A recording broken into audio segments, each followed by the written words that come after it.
ধন্যবাদ মন্ত্রী মশাই। ঠিক আছে ঠিক আছে। আরে ধন্যবাদ আমাকে দাও বিজ্ঞানী, আমার জন্যই তো বেতন বাড়লো। আমলো যা। আরে আমি তো মহারাজকে বললাম বেতন বাড়ানোর কথা। আপনি তো নিজের মন থেকে এমনি এমনি বলেননি, মানে আমি আপনাকে বলিয়েছি মন্ত্রী মশাই। এই, তুমি আবার কখন বলালে? এই যে রোজ আপনার 10 মোহর করে খরচ হয় গিন্নিমার হাত খরচ বাবদ, সেটা তো আমার বুদ্ধিতেই। আরে কি বলছোটা কি? ঠিকই বলছি। কিছুদিন আগে একটা বট গাছের নিচ দিয়ে আপনার গিন্নি যাচ্ছিলেন।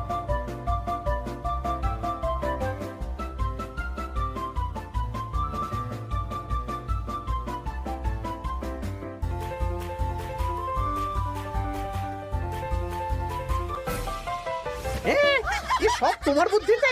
হ্যাঁ, শুধু তাই নয়, গিন্নিমা রোজ রাতে বটতলায় 3 মোহর করে বৃক্ষ বাবার জন্য ওরফে আমার জন্য রেখে যান। আর আমি সেটা দিয়েই এতদিন আমার গিন্নিকে হাত খরচ দিচ্ছিলাম।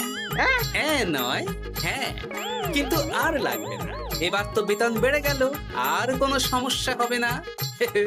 গিন্নিমাকে ব্যাপারটা বুঝিয়ে বলে দেবেন, কেমন?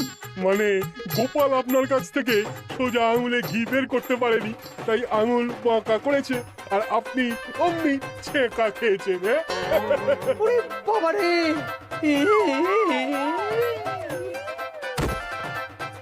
এই তোলো তোলো, মন্ত্রী মশাইকে তোলো, যা ছ্যাঁকা খেয়েছেন এখন কদিন আর ওনার জ্ঞান ফিরবে না।